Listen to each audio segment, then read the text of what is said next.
Welcome to another episode of One Voice Mini Stories. I'm your host, Kevin Bradford. Marcus Hill didn't leave the office till almost an hour after finding the note. He sat still, letting the morning settle around him, letting the weight of those 7 words press against parts of his mind he kept locked away. But eventually routine forced him back into the motion.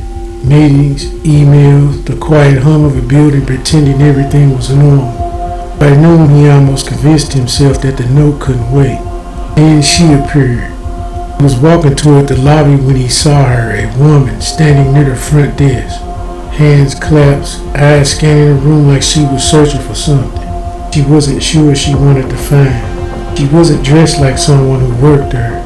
She wasn't dressed like someone who belonged there at all. She looked out of place, like she stepped into the wrong life by accident. But when her eyes landed on Marcus, she froze, not startled, not confused, recognition. She walked toward him with the kind of hesitant, certainly like every step was a decision she had to make twice. Marcus slowed, not because he knew her, but because something in her expression told him she knew him. She stopped a few feet away. "Marcus?" she asked softly. He didn't answer. He didn't nod. He didn't give her anything. She studied his face, searching for something, a spark, a memory, a reaction. When she didn't find it, her shoulders dropped just slightly. "You don't remember me, do you?" Marcus kept his voice steady. "Should I?" The woman swallowed. Her eyes flickered away for a moment before returning to him. "We met a long time ago before everything changed." He didn't like the way she said that. He didn't like the way she looked at him either, like she was waiting for him to open the door he didn't want to touch. "What's your name?" he asked. She hesitated. That was the first red flag. People don't hesitate on their own name. "It's complicated," she said. Marcus' jaw tightened. "Names usually aren't."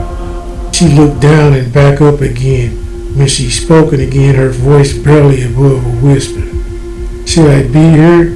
But I needed to see you. I needed to know if you remembered." "Remembered what?" Her eyes softened, not with pity, but with something heavier, something like grief. "That night," she said, "the night you disappeared." Marcus felt the air shift, not around him, inside him. A cold, familiar pressure pressed against the back of his mind. The same pressure he felt when he read the note. The same pressure he spent years ignoring. "I didn't disappear," he said. She shook her head. "Marcus, you did. You just don't remember it." He stepped back slightly, not out of fear, but out of instincts. She noticed. "I'm not here to hurt you," she said quickly. "I'm here because someone reached out to me. Someone who said you were in danger. Someone who said you needed help." Marcus' pulse didn't change, but his thoughts sharpened. "Who?" he asked. She looked around the lobby, lowering her voice. "I don't know their name.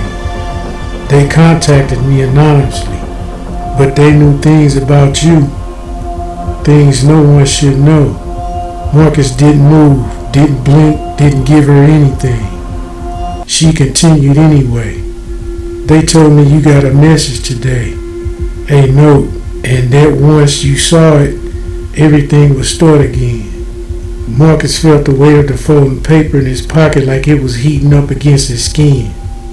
"Why you?" he asked. She exhaled slowly. "Because I was there that night. Because I saw what happened. Because I'm the only one left who remembers the truth." Marcus stared at her, searching her face for a lie, a crack, a motive. But all he saw was fear, not of him, but for him. "Marcus," she said, voice trembling, "they're not done with you. Whatever sent that note, they're pulling you back in." He didn't respond. She took a small step closer. "And if you don't remember what happened, you won't survive what's coming next." The lobby suddenly felt too bright, too open, too exposed. Marcus took a slow breath. "Tell me everything," he said. The woman nodded once, relieved, terrified, and certain all at the same time. "I will," she whispered, "but not here."